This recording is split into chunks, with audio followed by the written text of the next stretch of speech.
મિત્રો, આજના વિડીયોમાં આપણે ગુજરાતનો ઇતિહાસના અગત્યના 100 પ્રશ્નો જોઈશું, જેનો આ પાર્ટ 10 છે. આની પહેલાં 9 પાર્ટ અપલોડ થયેલા છે. જોવાના બાકી હોય તો એ પણ જોઈ લેજો. રેવન્યુ તલાટી માટે આ સ્પેશિયલ વિડીયો છે. એ સિવાય અન્ય પરીક્ષાઓ માટે પણ ઉપયોગી છે. ઇતિહાસના મોસ્ટ આઈએમપી પ્રશ્નો આપણે અહીં આવરી લીધેલા છે. છેલ્લે તમારી ટેસ્ટ પણ લેવામાં આવે છે, તો વિડીયો વ્યવસ્થિત જોવો, પૂરો જોવો અને ટેસ્ટ આપી તમે તમારું નોલેજ પણ ચેક કરી શકો છો. એ સિવાય ફ્રીમાં આની પીડીએફ પણ તમને પ્રોવાઈડ કરાવવામાં આવશે. કઈ રીતે મળશે એ પણ હું તમને આગળ જણાવી દઈશ. તો જોઈએ ખૂબ જ અગત્યનો આ વિડીયો. ગાંધીજીએ સ્ત્રી સશક્તિકરણ માટે શું યોગદાન આપ્યું છે? તેમણે સ્ત્રીઓને સ્વાતંત્ર્ય સંગ્રામમાં સક્રિય ભાગ લેવા પ્રોત્સાહિત કરી અને તેમના સમાન અધિકારોની હિમાયત કરી હતી. ગાંધીજીનું અંતિમ વાક્ય શું હતું? હે રામ હતું. ખેડા સત્યાગ્રહ કયા વર્ષમાં થયો હતો? 1918માં થયો હતો. ખેડા સત્યાગ્રહનું મુખ્ય કારણ શું હતું? 1918માં ખેડા જિલ્લામાં અતિવૃષ્ટિને કારણે પાક નિષ્ફળ ગયો હોવા છતાં બ્રિટિશ સરકારે મહેસૂલ માફ કરવાની ના પાડી હતી. અતિવૃષ્ટિ અને અનાવૃષ્ટિ તમને ખ્યાલ હોવો જોઈએ. અતિવૃષ્ટિ એટલે વરસાદ વધી ગયો હોય, પાણી વધી ગયું હોય અને પાક નિષ્ફળ જાય તે. અનાવૃષ્ટિ એટલે દુષ્કાળ પડે તે. ખેડા સત્યાગ્રહ કયા જિલ્લામાં થયો હતો? ગુજરાતના ખેડા જિલ્લામાં થયો હતો. ખેડા સત્યાગ્રહનું નેતૃત્વ કોણે કર્યું હતું? મહાત્મા ગાંધીજી અને સરદાર વલ્લભભાઈ પટેલે કર્યું હતું. ખેડા સત્યાગ્રહમાં ગાંધીજીના મુખ્ય સાથીદારો કોણ હતા? સરદાર વલ્લભભાઈ પટેલ, ઇન્દુલાલ યાજ્ઞિક, મહાદેવભાઈ દેસાઈ, શંકરલાલ પરીખ અને મોહનલાલ પંડ્યા. ખેડૂતોની મુખ્ય માંગણી શું હતી? પાક નિષ્ફળ જવાને કારણે મહેસૂલ છે તે રદ કરવા માંગણી હતી અથવા તો માફ કરવા માંગણી હતી. કયા નિયમ મુજબ પાક ઓછો હોય તો મહેસૂલ માફ કરવાનું હતું? જો પાક 4 આની એટલે કે 25% કરતાં ઓછો હોય તો મહેસૂલ માફ કરવાનું. ખેડા સત્યાગ્રહમાં ખેડૂતોએ કયું વ્રત લીધું હતું? ના કર એટલે કે મહેસૂલ નહીં ભરવાનું વ્રત લીધું હતું. સરકારે ખેડૂતો પાસેથી મહેસૂલ ઉઘરાવવા શું પગલાં લીધા હતા? ખેડૂતોની જમીન, ઢોર અને અન્ય સંપત્તિ જપ્ત કરવાનો આદેશ આપ્યો હતો. ખેડૂતોએ સરકારી દમનનો કેવી રીતે સામનો કર્યો? તેમણે અહિંસક રીતે અને શાંતિપૂર્ણ રીતે દમનનો સામનો કર્યો. કોઈ વિરોધ કે બળ પ્રયોગ કર્યો નહીં. ખેડા સત્યાગ્રહથી વલ્લભભાઈ પટેલનું કદ કેવી રીતે વધ્યું? આ સત્યાગ્રહે વલ્લભભાઈ પટેલને એક સક્ષમ અને દ્રઢ નેતા તરીકે સ્થાપિત કર્યા. ખેડા સત્યાગ્રહ કેટલો સમય ચાલ્યો? લગભગ માર્ચ 1918થી જૂન 1918 સુધી લગભગ 3 મહિના સુધી ચાલ્યો હતો. સરકારે છેવટે શું નિર્ણય લીધો? સરકારે મહેસૂલ ભરવા સક્ષમ ખેડૂતો પાસેથી જ મહેસૂલ ઉઘરાવવાનો અને ગરીબ ખેડૂતોનું મહેસૂલ માફ કરવાનો કે મુલતવી રાખવાનો નિર્ણય લીધો હતો. ખેડા સત્યાગ્રહની સફળતાનું મુખ્ય કારણ શું હતું? ખેડૂતોની એકતા, શિસ્ત, ત્યાગ અને અહિંસક પ્રતિકાર. ખેડા સત્યાગ્રહનો ભારતીય સ્વાતંત્ર્ય સંગ્રામ પર શું પ્રભાવ પડ્યો? આ સત્યાગ્રહે અહિંસક લડતની શક્તિ દર્શાવી અને ગાંધીજીના નેતૃત્વમાં વિશ્વાસ મજબૂત કર્યો. શું ખેડા સત્યાગ્રહમાં મહિલાઓએ ભાગ લીધો હતો? જવાબ આવશે હા. આ લડતમાં સ્ત્રીઓ પણ પહેલી જ વખત સામેલ થઈ હતી. કયા ગુજરાતી વેપારીઓએ આ ખેડા સત્યાગ્રહમાં ફાળો આપ્યો હતો? મુંબઈના ગુજરાતી વેપારીઓએ લડત માટે ફાળો મોકલી આપ્યો હતો. ખેડા સત્યાગ્રહનું નામ ખેડા સત્યાગ્રહ કેમ પડ્યું? આ સત્યાગ્રહ ખેડા જિલ્લામાં કેન્દ્રિત હતો, તેથી તેનું નામ ખેડા સત્યાગ્રહ પડ્યું. ગાંધીજીએ ખેડાના ખેડૂતો વિશે શું કહ્યું હતું? તેમણે ખેડાના ખેડૂતોને બહાદુર ગણાવ્યા હતા, જેઓ અન્યાય સામે લડવા તૈયાર હતા. ખેડા સત્યાગ્રહ કયા સિદ્ધાંતો પર આધારિત હતો? ન્યાય, સ્વમાન અને અહિંસાના આદર્શ સિદ્ધાંતો પર. મિલ મજૂર સત્યાગ્રહ કયા શહેરમાં થયો હતો? અમદાવાદ શહેરમાં થયો હતો. મિલ મજૂર સત્યાગ્રહ કયા વર્ષમાં થયો હતો? ઈસવીસન 1918માં. મિલ મજૂર સત્યાગ્રહનું મુખ્ય કારણ શું હતું? પ્લેગ બોનસ બંધ થવું અને મજૂરોને ઓછો પગાર મળવો. મિલ માલિકો શા માટે પ્લેગ બોનસ બંધ કરવા માંગતા હતા? પ્લેગની મહામારી સમાપ્ત થઈ ગઈ હતી એટલા માટે. મિલ મજૂરો કેટલા ટકા પગાર વધારાની માંગણી કરતા હતા? 50%. મિલ માલિકો કેટલા ટકા પગાર વધારો આપવા તૈયાર હતા? 20%. મિલ મજૂર સત્યાગ્રહમાં ગાંધીજીની ભૂમિકા શું હતી? તેમણે મજૂરોનું નેતૃત્વ કર્યું હતું. ગાંધીજીએ મજૂરોને શા માટે હડતાલ પર ઉતરવાની સલાહ આપી હતી? કારણ કે મિલ માલિકો તેમની માંગણીઓ સ્વીકારતા ન હતા. ગાંધીજીએ મિલ મજૂર સત્યાગ્રહમાં કયું શસ્ત્ર અપનાવ્યું હતું? અનશન એટલે કે આમરણાંત ઉપવાસ. મિલ મજૂર સત્યાગ્રહમાં ગાંધીજીએ અનશન શા માટે શરૂ કર્યું? મજૂરોનો જુસ્સો તૂટતો અટકાવવા અને મિલ માલિકો પર દબાણ લાવવા માટે. ગાંધીજીના ઉપવાસ કેટલા દિવસ ચાલ્યા હતા? 3 દિવસ ચાલ્યા હતા. મિલ મજૂર સત્યાગ્રહમાં ગાંધીજીને કોણે મદદ કરી હતી? અંબાલાલ સારાભાઈ અને તેમની બહેન અનસુયાબહેન સારાભાઈએ. મિલ માલિકો અને મજૂરો વચ્ચે સમાધાન કરવામાં કોણે ભૂમિકા ભજવી? ટ્રિબ્યુનલ એટલે કે લવાદ પંચ. લવાદ પંચના ચુકાદા મુજબ મજૂરોને કેટલા ટકા પગાર વધારો મળ્યો? 35% પગાર વધારો મળ્યો. માંગતા કેટલો હતો? 50%. માલિકો આપતા કેટલું? 20% અને મળ્યો કેટલો? 35%. મિલ મજૂર સત્યાગ્રહનો મુખ્ય સિદ્ધાંત શું હતો? સત્ય અને અહિંસા. મિલ મજૂર સત્યાગ્રહને ગાંધીજીની કઈ ચળવળનો ભાગ ગણી શકાય? પ્રારંભિક સત્યાગ્રહો પૈકીનો એક. આ સત્યાગ્રહની સફળતાનું મુખ્ય કારણ શું હતું? ગાંધીજીનું મક્કમ નેતૃત્વ અને ઉપવાસનું શસ્ત્ર. આ ઘટનાએ ગાંધીજીને ભારતીય રાજકારણમાં કેવી રીતે સ્થાપિત કર્યા? એક સફળ નેતા અને સત્યાગ્રહના પ્રણેતા તરીકે. આ સત્યાગ્રહ દ્વારા ગાંધીજીએ કયો સંદેશ આપ્યો? શ્રમિકોના હિતોનું રક્ષણ કરવું અને ન્યાય માટે લડવું. અમદાવાદના મજૂરો અને મિલ માલિકો વચ્ચેના સંબંધો પર આ સત્યાગ્રહની શું અસર થઈ? ભવિષ્યમાં આવા વિવાદો ઉકેલવા માટે લવાદ પંચની સ્થાપનાનો માર્ગ મોકળો થયો. અસહકારનું આંદોલન ક્યારે શરૂ થયું હતું? 1920માં. અસહકાર આંદોલનના મુખ્ય નેતા કોણ હતા? મહાત્મા ગાંધી હતા. અસહકારનું આંદોલન શા માટે શરૂ કરવામાં આવ્યું હતું? બ્રિટિશ શાસન સામે વિરોધ દર્શાવવા અને સ્વરાજ્ય મેળવવા માટે. કયા મુખ્ય બનાવ પછી ગાંધીજીએ આંદોલનની આકલ કરી? જલિયાવાલા બાગ હત્યાકાંડ અને રોલેટ એક્ટના વિરોધમાં. અસહકારનો મુખ્ય સિદ્ધાંત શું હતો? બ્રિટિશ સરકાર સાથે કોઈ સહયોગ ન કરવો. અસહકાર આંદોલન દરમિયાન લોકોએ કઈ વસ્તુઓનો બહિષ્કાર કર્યો? સરકારી નોકરીઓ, શાળાઓ, અદાલતો, વિદેશી માલ અને સરકારી સન્માનો. અસહકાર આંદોલનનો હેતુ શું હતો? શાંતિપૂર્ણ રીતે બ્રિટિશ સરકાર પર દબાણ લાવી સ્વરાજ્ય પ્રાપ્ત કરવું. અસહકાર આંદોલનમાં ગાંધીજીએ લોકોને કયું સૂત્ર આપ્યું છે? સ્વરાજ 1 વર્ષમાં. કયા કાર્યક્રમો અસહકાર આંદોલનનો ભાગ હતા? વિદેશી વસ્તુઓનો બહિષ્કાર, સ્વદેશી અપનાવવું, ખાદીનો પ્રચાર, અસ્પૃશ્યતા નિવારણ વગેરે. કઈ ઘટનાને કારણે અસહકારનું આંદોલન મોકૂફ રાખવામાં આવ્યું? ચોરી ચોરા ઘટના, જે હિંસક ઘટના બની હતી તે. ચોરી ચોરા ઘટના કયા વર્ષમાં બની હતી? 1922માં. ચોરી ચોરા કયા રાજ્યમાં આવેલું છે? ઉત્તર પ્રદેશ રાજ્યમાં આવેલું છે. ચોરી ચોરા ઘટનામાં શું થયું હતું? ગુસ્સે ભરાયેલા ટોળાએ પોલીસ સ્ટેશનને આગ લગાડી, જેમાં કેટલાક પોલીસ કર્મીઓના મોત થયા હતા.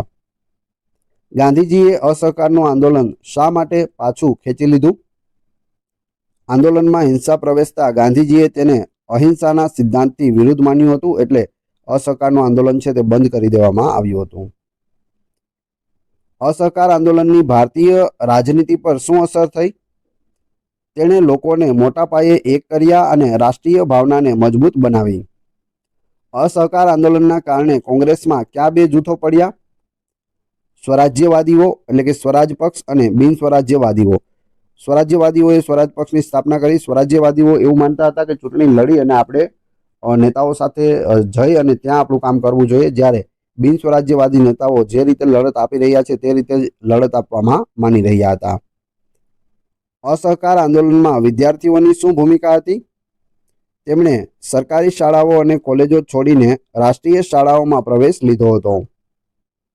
અસહકાર આંદોલન દરમિયાન કઈ રાષ્ટ્રીય શિક્ષણ સંસ્થાઓની સ્થાપના થઈ? કાશી વિદ્યાપીઠ, ગુજરાત વિદ્યાપીઠ, જામિયા મિલિયા ઇસ્લામિયાની સ્થાપના થઈ હતી. અસહકાર આંદોલનના કારણે બ્રિટિશ સરકાર પર શું અસર થઈ? તેમને ભારતીયોની અસંતોષની તીવ્રતાનો અહેસાસ થયો અને તેમણે સુધારા અંગે વિચારવું પડ્યું હતું. શું અસહકાર આંદોલન તેના તાત્કાલિક લક્ષ્યમાં સફળ રહ્યું? જવાબ આવશે ના, પરંતુ તેણે ભારતના સ્વતંત્રતા સંગ્રામનો પાયો નાખ્યો અને લોકોને સંગઠિત કર્યા હતા. બોરસદ સત્યાગ્રહ કયા વર્ષમાં થયો હતો? 1922-23માં બોરસદ સત્યાગ્રહ થયો હતો. બોરસદ સત્યાગ્રહ કયા સ્થળે થયો હતો? ગુજરાતના આણંદ જિલ્લાના બોરસદ તાલુકામાં થયો હતો. બોરસદ સત્યાગ્રહ શા માટે થયો હતો? અંગ્રેજ સરકારે લાદેલા અન્યાયી હેડિયા વેરા એટલે કે પોલીસ વેરો, સુરક્ષા વેરોના વિરોધમાં. હેડિયા વેરો યાદ રાખજો. હેડિયા વેરો એ શું હતો? બહારવટીયાઓના ત્રાસને નાથવા માટે નિયુક્ત કરાયેલી વધારાની પોલીસ ટુકડીનો ખર્ચ વસૂલ કરવા માટે બોરસદ અને આણંદ તાલુકાના ગામો પર લાદવામાં આવેલો એક વધારાનો કર હતો. હેડિયા વેરો એટલે શું? તો બહારવટીયાઓનો જે ત્રાસ હતો તેના માટે પોલીસ ટુકડીઓ રાખવામાં આવી હતી. તો તે પોલીસ ટુકડીઓને પગાર આપવા માટે વધારાનો મહેસૂલ અથવા તો ટેક્સ છે તે આણંદ અને બોરસદ તાલુકાના અલગ અલગ ગામોમાં છે તે નાખવામાં આવ્યો હતો, જેને હેડિયા વેરો કહે છે. બોરસદ સત્યાગ્રહની આગેવાની કોણે કરી હતી? સરદાર વલ્લભભાઈ પટેલે. સરદાર વલ્લભભાઈ પટેલને બોરસદ સત્યાગ્રહની આગેવાની લેવા કોણે સૂચવ્યું હતું? મહાત્મા ગાંધીજીએ. બોરસદ સત્યાગ્રહમાં કયા બહારવટીયાઓનો ત્રાસ હતો? બાબર દેવા, તેનો ભાઈ ડાભલો અને અલી જેવા બહારવટીયાઓનો છે તે ત્રાસ હતો. હેડિયા વેરામાંથી કોને મુક્તિ આપવામાં આવી હતી? સરકારી અફસરો, પાદરીઓ અને ગામના મુખીઓને. બોરસદ સત્યાગ્રહ કેટલા દિવસ ચાલ્યો હતો? લગભગ 38 દિવસ, જેથી તેને ક્ષિપ્ર વિજય સત્યાગ્રહ એટલે કે ટૂંકા સમયમાં સફળ સત્યાગ્રહ તરીકે પણ ઓળખવામાં આવે છે. બોરસદ સત્યાગ્રહ પ્રારંભ ક્યારે થયો હતો? 2 ડિસેમ્બર 1923ના રોજ શરૂઆત થઈ હતી. બોરસદ સત્યાગ્રહની પૂર્ણાહુતિ ક્યારે થઈ? 8 જાન્યુઆરી 1924ના રોજ. બોરસદ સત્યાગ્રહનો મુખ્ય ઉદ્દેશ્ય શું હતો? અન્યાયી હેડિયા વેરો નાબૂદ કરવાનો. સત્યાગ્રહની સફળતા પછી સરદાર પટેલને કયું બિરુદ મળ્યું? બોરસદના સુબા. આ બિરુદ છે તે ગાંધીજીએ આપ્યું હતું. તો આ પણ બિરુદ છે, યાદ રાખજો.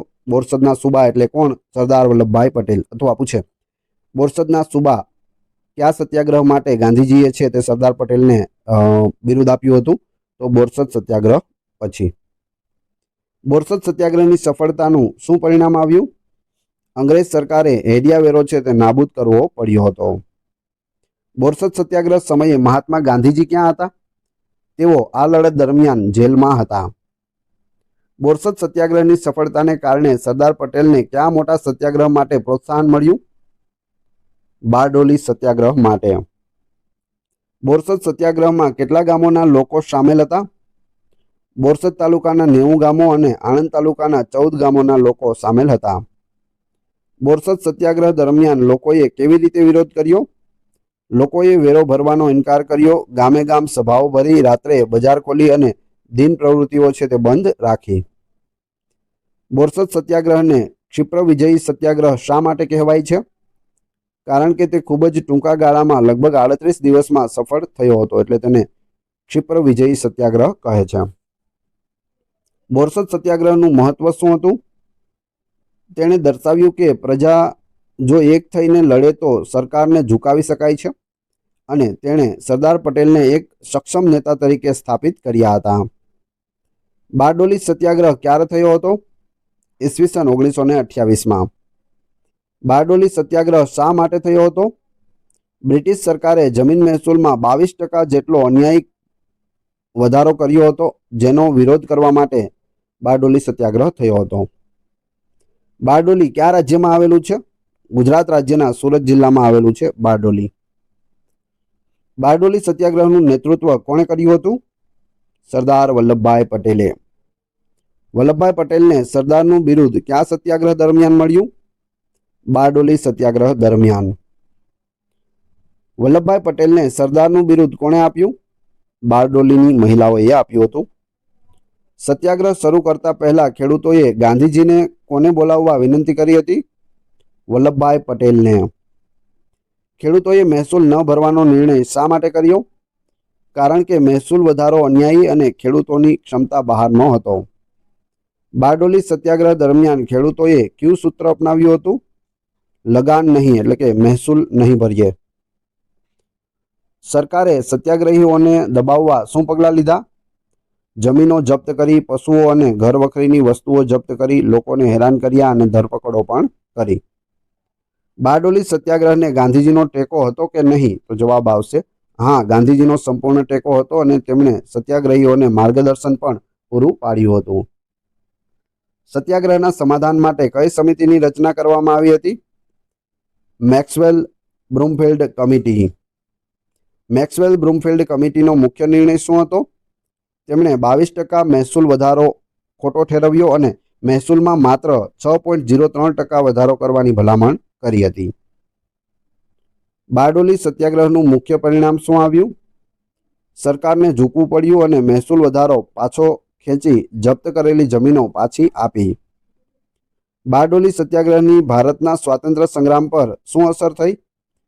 તેણે ખેડૂતોમાં સંગઠન અને આત્મવિશ્વાસ વધાર્યો તથા વલ્લભભાઈ પટેલને રાષ્ટ્રીય સ્તરે નેતા તરીકે સ્થાપિત કર્યા.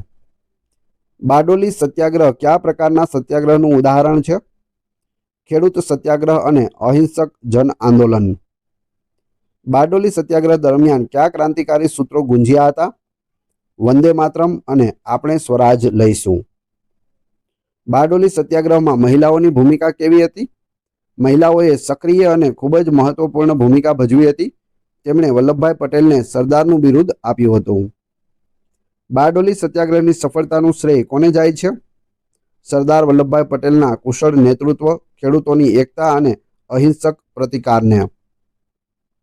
બારડોલી સત્યાગ્રહ પછી જમીન મહેસૂલ કેટલું નક્કી કરવામાં આવ્યું? 22%ના બદલે માત્ર 6.03%નો વધારો સ્વીકારવામાં આવ્યો હતો. હવે તમારી ટેસ્ટ, જે આપણે વિડીયો જોયો તેમાંથી તમને અહીં પ્રશ્નો પૂછવામાં આવે છે, જેના જવાબ તમારે ક્રમશઃ કમેન્ટ બોક્સમાં આપવાના છે. એ પછી આપણે પીડીએફ વિશે પણ વાત કરીશું. તે પહેલાં જો વિડીયો પસંદ આવ્યો હોય તો લાઇક, કોમેન્ટ, શેર અને સબસ્ક્રાઇબ કરવાનું ના ભૂલશો.